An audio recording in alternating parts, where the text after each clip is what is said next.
Quer aprender probabilidade? Vem comigo, vamos estudar. Hoje é dia de multiplicação de probabilidades. Gente, a partir dessa aula, a gente vai estar falando de uma das coisas que tem o maior índice de incidência nas questões por aí, quando o assunto é probabilidade. Saber multiplicar é essencial. Mas aí você fala, Renan, peraí, eu dei uma lida no título, você estava dizendo que ia falar de probabilidade condicional, não estou vendo isso escrito aí.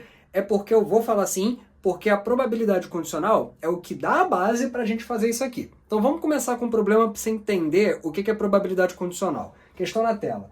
Uma urna contém 30 bolinhas numeradas de 1 até 30. Uma bolinha foi retirada dessa urna ao acaso e foi obtido um número menor que 20. Qual a probabilidade de ter sido obtido um número primo?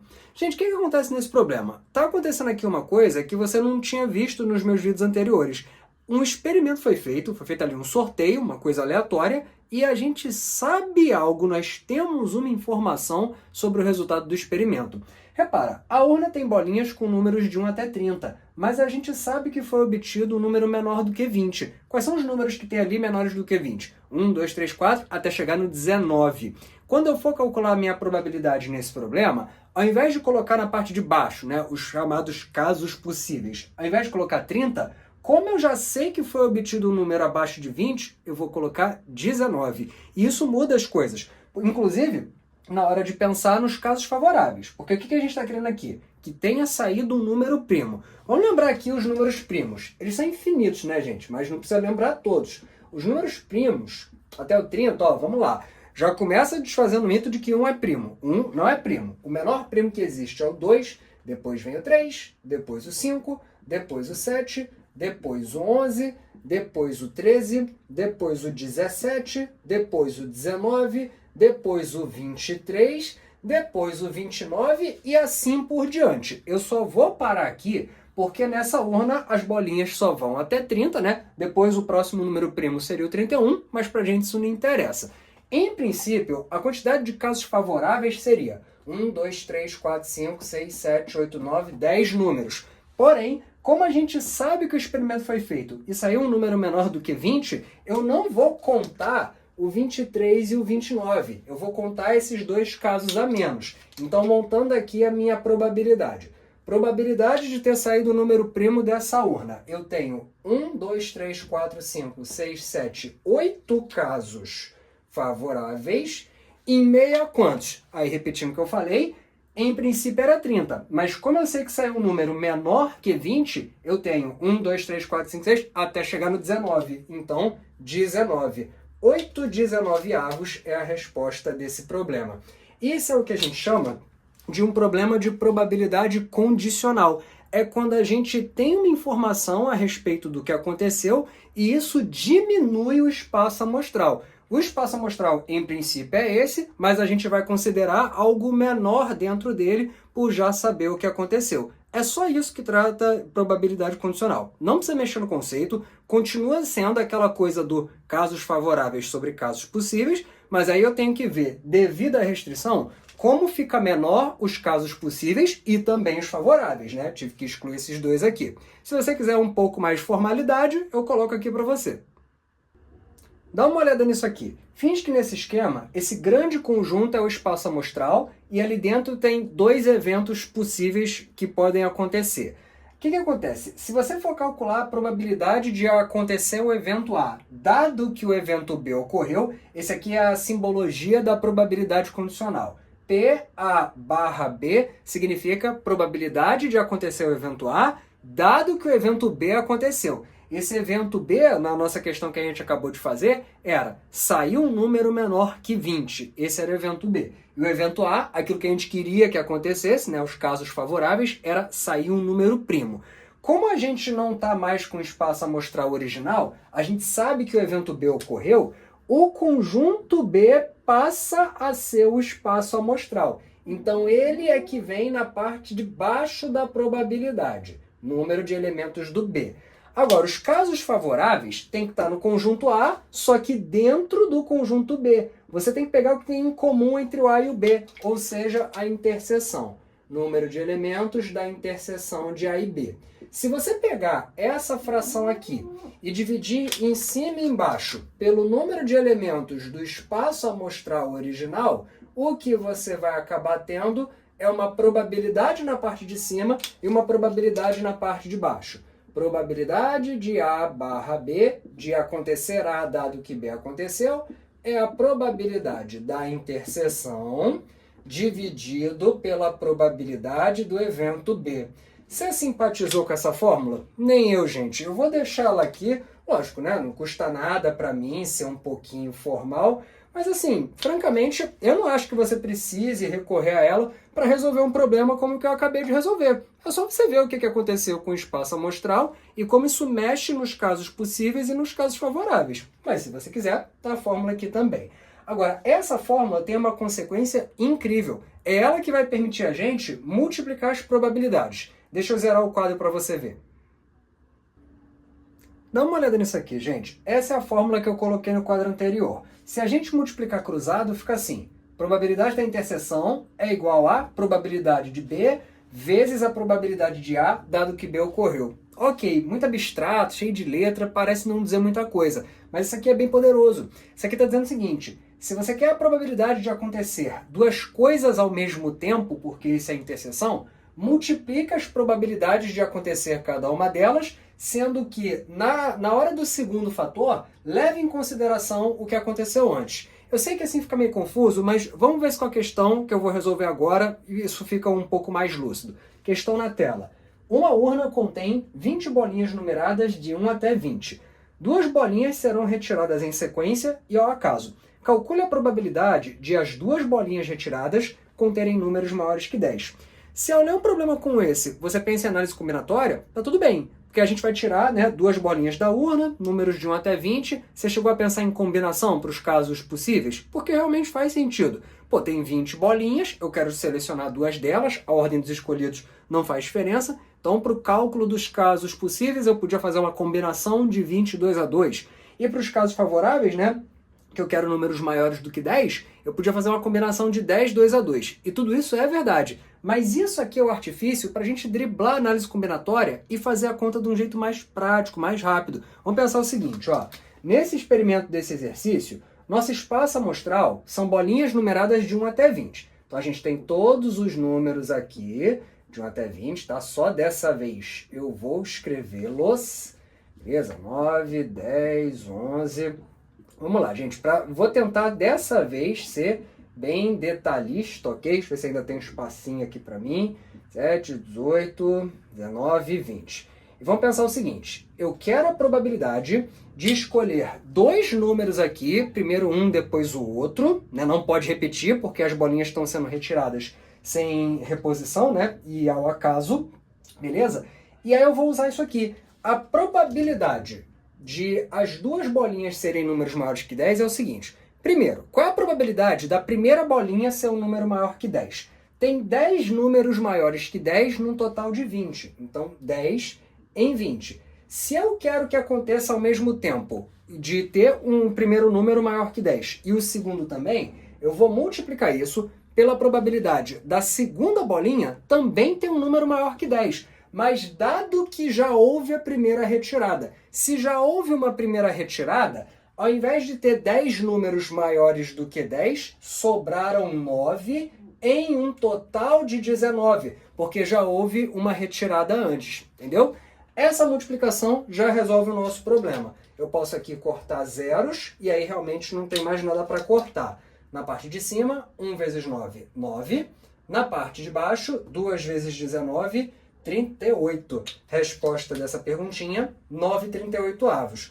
O lance aqui é que a gente multiplicou duas probabilidades em sequência, sendo que na hora do segundo fator, da segunda probabilidade, eu levei em conta o que aconteceu antes, que é exatamente o que está dizendo aqui.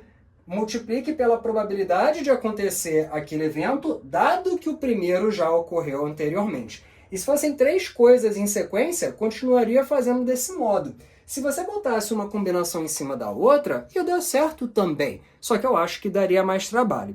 Daqui para frente, toda vez que a gente quiser a probabilidade de coisas acontecerem ao mesmo tempo, sucessivamente, o que a gente vai fazer é isso. A gente vai multiplicar probabilidades sempre na hora de um próximo fator, de uma próxima probabilidade, levando em consideração o que aconteceu antes. Vamos para mais um probleminha para afirmar essa técnica.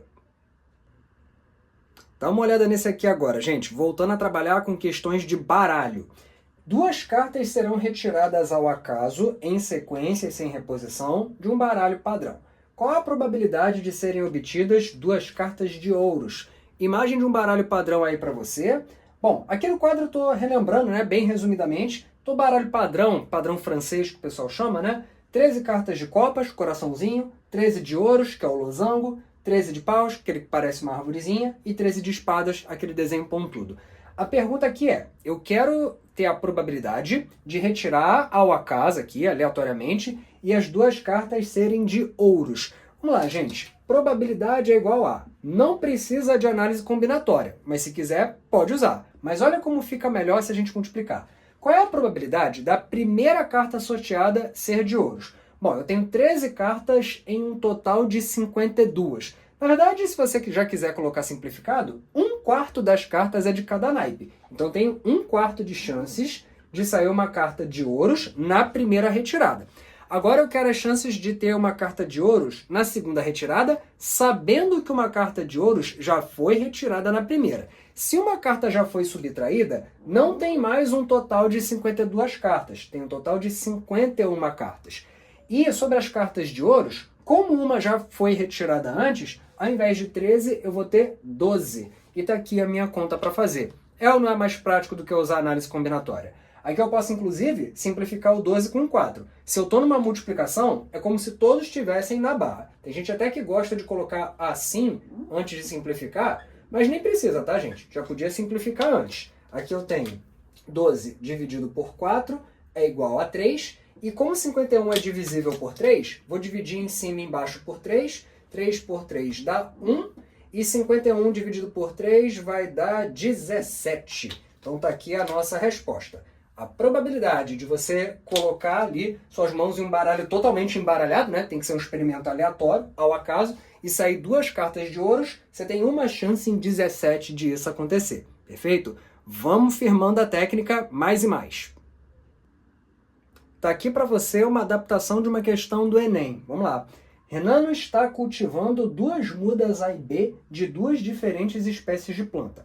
A probabilidade da muda A oferecer algum fruto é de 80%, e a mesma probabilidade para a muda B é de 60%.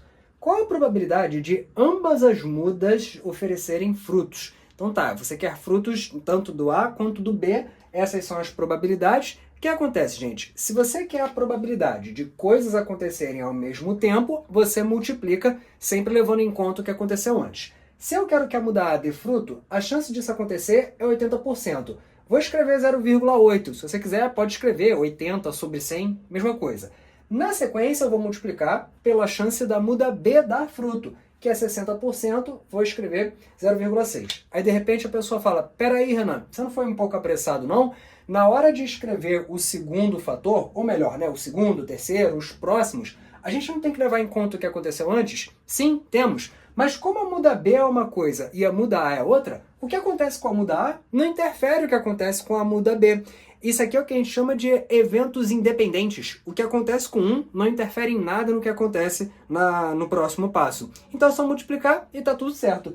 No caso, eu tenho aqui que 6 vezes 8 é 48, com duas casas decimais, 0,48 é a nossa resposta. Se quiser, pode escrever 48%. Eu tenho 48% de chances de um cenário desse aqui, das duas mudas darem frutos ambas, né, em simultâneo, perfeito? Então vamos multiplicar cada vez mais e mais. Bora para mais uma questão. Quero saber, você está pausando o vídeo para tentar fazer a questão antes de eu resolver? Cuidado para não cair na pegadinha aqui e ir rápido demais. Vamos lá. Dois jogadores de futebol possuem probabilidade de fazer gol cobrando pênalti, respectivamente iguais a 7/8 e 2/3. Esses dois jogadores cobrarão um pênalti cada um. Qual a probabilidade de nenhum dos dois marcar gol? Tá aqui os dados do problema, isso é o que a gente quer calcular, probabilidade de nenhum dos dois fazer gol. Pessoa que é apressada, né, fala, pô, é probabilidade um jogador depois o outro, vou multiplicar essa fração por essa. Calma, jovem, isso seria a probabilidade dos dois fazerem gols. O que eu quero é justamente o contrário, nenhum dos dois fazer gol. É só multiplicar a probabilidade do primeiro jogador não fazer gol e do segundo também não fazer gol. Aí você vai lembrar da primeira aula. Se a chance do primeiro jogador fazer gol é 7/8, quais são as chances dele não fazer gol? Tem que ser 1/8. Então a primeira coisa que eu vou colocar aqui vai ser um 1/8. Lembra por que é 1/8? Porque chances de coisas opostas acontecerem, somadas tem que dar 1. Tem que dar 100%. 7/8, para completar um inteiro, tem que ser 1/8. Analisando desse jeito, para o segundo jogador, eu quero que ele também não faça gol. Se a probabilidade dele fazer gol é 2/3, a dele não fazer é 1/3. Beleza? Porque 2/3 mais 1/3 dá um inteiro, né? Estou falando de eventos opostos. Perfeito. Então a chance do primeiro não fazer gol e do segundo também não, repara que isso aqui é uma sequência de eventos independentes, o que for acontecer com o primeiro jogador não interfere em nada no que vai acontecer com o segundo, então sai multiplicando sem mexer em nenhuma das frações, né? Então tem aqui 1/8 vezes 1/3, isso dá 1/24 de chance de nenhum dos dois fazer o gol. Perfeito? Para não dizer que eu não mexi nas frações, eu mexi nessas aqui, mas é porque eu queria as chances deles não fazerem gols. Mas aí beleza, aí não precisa mexer na primeira nem na segunda na hora de multiplicar, porque são eventos independentes. Vamos mais uma para finalizar nossa aula? Para finalizar, um exercício que é um clássico. Vamos lá. Um dado cúbico honesto será lançado 4 vezes seguidas. Calcule a probabilidade de o número 6 ser obtido. Letra A, em todos os lançamentos. Bom, vamos ver, gente. Estou falando aqui de um dado normal, né, de 6 faces. A gente sabe que tem outros dados, mas ele falou dado cúbico é 1, 2, 3, 4, 5, 6. Eu quero aqui calcular qual é a chance de, nas 4 vezes que o dado vai ser jogado, só sair o número 6. Bom, no primeiro lançamento, a chance de sair o número 6 é uma chance em 6. Perfeito? Na hora do segundo lançamento, o que aconteceu antes não interfere em nada. Então é só multiplicar por 1/6 de novo. Na hora do terceiro lançamento, 1/6 de novo. E na hora do último lançamento, 1/6 de novo. Só isso. Na parte de cima, só tem 1, então vai ficar 1. Na parte de baixo, isso é um 6 na quarta potência. Isso dá 1.296. Você vê que isso é uma chance muito pequena de acontecer, né? Intuitivamente a gente sabe isso. Se você jogar um dado 4 vezes seguidas, a chance de só sair o número 6 é uma chance baixa, né? Menos de 1 milésimo de chance. Vamos fazer a letra B. Letra B. De novo, é a mesma coisa, tá? Vamos lançar um dado ali 4 vezes seguidas. Qual é a chance do número 6 aparecer em exatamente um dos 4 lançamentos? Aí a gente tem que pensar com um pouco mais de calma. Vamos lá, ó. Probabilidade aqui na letra B. O que eu quero que aconteça? Que o número 6 saia uma vez e depois só saiam outras coisas. Vamos lá, se o número 6 sair, por exemplo, logo no primeiro lançamento, eu vou ter 1/6 de chance dele sair no primeiro lançamento. Agora eu quero que só saiam coisas diferentes de 6. Qual é a chance de sair um número diferente de 6? São 5 chances em 6. Então no segundo lançamento está saindo algo diferente de 6. No terceiro lançamento, eu vou querer de novo alguma coisa diferente de 6, e no último lançamento também. Mas calma que ainda não acabei. Essa conta que você está vendo aqui é a probabilidade do número 6 sair exatamente no primeiro lançamento, perfeito? Mas o que está sendo perguntado é qual é a chance do número 6 sair em exatamente um dos 4. Não precisa ser no primeiro, pode ser no segundo, ou no terceiro, ou no quarto. Mas aí vem a malandragem, não precisa esticar tanto a conta. Se você calcular a probabilidade do número 6 sair exatamente no segundo lançamento, é a mesma conta que essa. Porque a única coisa que ia acontecer é que esse 1/6 ia passar para cá e ia ter uns 5/6 aqui. Você só estaria embaralhando aqui as coisas numa multiplicação. Mas a ordem dos fatores não altera o produto. Então seria a mesma conta para a probabilidade do 6 sair no primeiro lançamento, ou no segundo, ou no terceiro, ou no quarto. Então a gente estaria lidando aqui com 4 casos que o cálculo é idêntico. Então é só pegar isso tudo e multiplicar por 4. Só isso, tá, gente? Esse tipo de problema vai ser muito comum na minha última aula teórica de probabilidade, que é como fazer contas com experimentos se repetindo várias vezes. Mas como aqui, né, eu só estou falando de uma coisa que vai acontecer exatamente uma vez, é tão difícil. É só pensar que o 6 pode sair ou na primeira, ou na segunda, ou na terceira, ou na quarta posição, que embaralhando a conta é a mesma, então você está calculando 4 vezes a mesma coisa. Por isso que tem esse 4 aqui no final. Perfeito? A gente simplifica aqui o que der, né? Por exemplo, 4 com 6, aqui fica 2, aqui fica 3, e aí realmente não tem mais nada para simplificar. Bom, se não vejamos, fazendo contas aqui meio que de cabeça, meio que não, 6 ao cubo é 216, e aí multiplicado por 3, eu vou fazer aqui rapidinho no meu rascunho, deixa eu ver, 18 vai 1, 3 com 4, 6 vai ficar 648 no denominador. No numerador, 5 vezes 5 é 25, e 5 vezes 2 é 10. 25 vezes 10, 250. Aliás, eu tinha falado que não dava para simplificar, mas dava sim, né? Esse 2 podia cortar um dos 6. Tudo bem, eu simplifico agora. Dividindo em cima e embaixo por 2, em cima vai ficar 125, e embaixo, dividindo por 2, 324. Aí realmente não tem mais o que fazer, mesmo porque esse número é uma potência de 5, embaixo ninguém aqui é múltiplo de 5, então ficou aqui bem no limite do espaço, mas essa é a nossa resposta da letra B. 125, 324 avos. Repara como esse último probleminha já está num grau de complexidade consideravelmente maior de tudo aquilo que a gente viu antes. Mas tudo bem. A coisa de multiplicar probabilidades, como você viu, evita a gente de usar análise combinatória. Então é uma ferramenta para a gente fazer as contas mais rápido. Para quem tem foco no Enem, isso é um artigo de luxo, ganhar tempo. Ganhando tempo para resolver, você ganha mais tempo para, de repente, investir numa mais difícil. Não tem jeito, gente. Só treinando bastante e continuando aqui me seguindo, curtindo e compartilhando para a gente treinar mais e mais questões, porque eu vou postar, além das aulas, questões resolvidas. Valeu? Fica aqui comigo, um abraço, bons estudos!